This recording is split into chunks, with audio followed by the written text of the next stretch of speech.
Hey there, Trumpet Squad. Um, Welcome to another episode here. Today I'm going to talk about the air attacks because there are a lot of different ways to do these. There are a lot of ways that are maybe not as helpful as others. Um, so I'm going to show you the way I like to do them, at least at this moment, and explain a couple of the ways that I think we should be avoiding. So I'm going to start with that. So there are three possibilities when you're talking about air attacks. So when I say air attacks, what I mean is um, you blow into the mouthpiece to make a trumpet sound with no articulation at all. So like this sounds like this, maybe.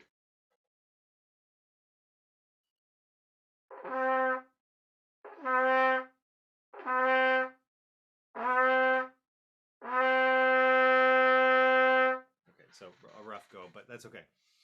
Um, yeah, the idea here is, of course, that there's no tongue. The air just catches the lips. Actually, the lips catch the air. It's sort of like a sail on a sailboat. Just sort of air just hits them and they just go. So, like one analogy I like to use, a piece of paper, blank piece of paper. Like I've got Symphony Number Two. So you start with a blank piece of paper, put it in there, and see that little flicker. That's that's what happens with your lips. They vibrate, right? You don't have to do anything special. You don't even really have to like push them together.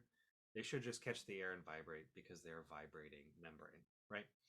They're a reed. So, a couple of different ways to do this wrong, I think.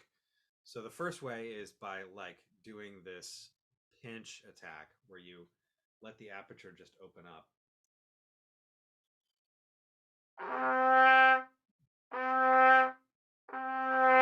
So, that has it maybe a time and place, but for our purposes, for the sake of efficiency, that's not what we're going to go with. The other way is like starting with the air, maybe blowing and just letting the lips kind of like start whenever they want.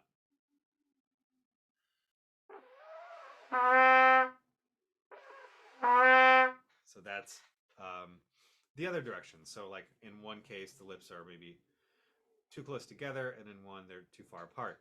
So that's what we're trying to dial in. I think of it as like a neutral place for the lips to be and not pressed. And again, part of the neutrality of this.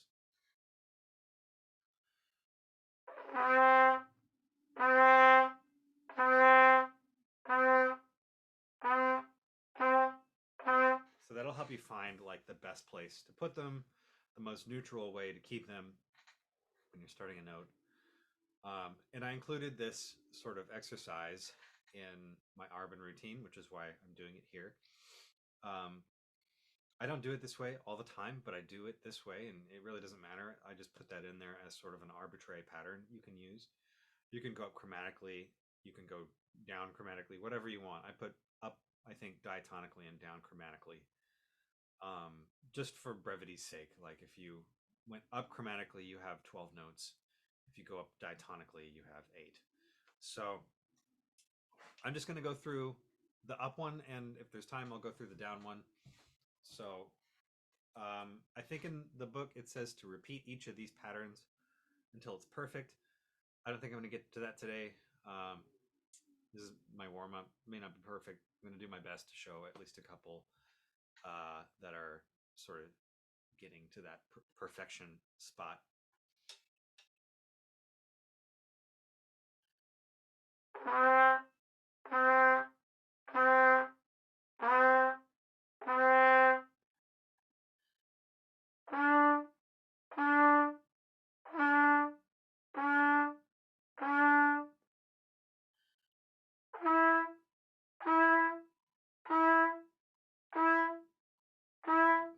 So one thing you'll notice is I started to get a little bit shorter because I started to get a little more confident, right, about what I was doing.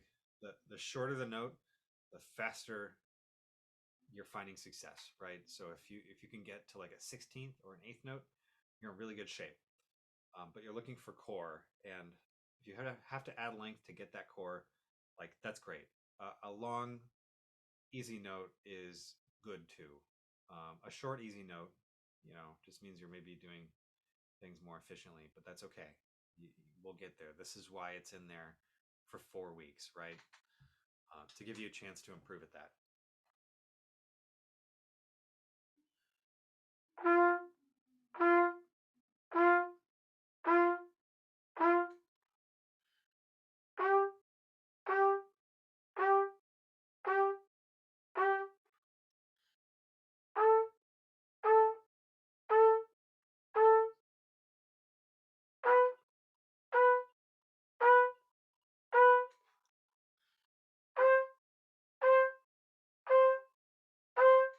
Good. So that gives you an idea. A couple little tips.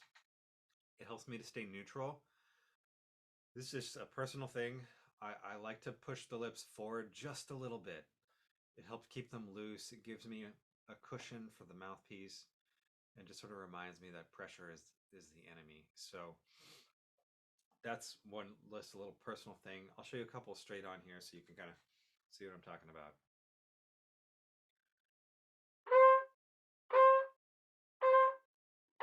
So like very, very neutral. Very, I don't want to say it's very little effort because it's not for me. It's, you know, forever something I'm trying to improve. But I'll do the low one now. Again, this is, it's 9:28 in the morning here. This may not be perfect. That's okay. Part of the process.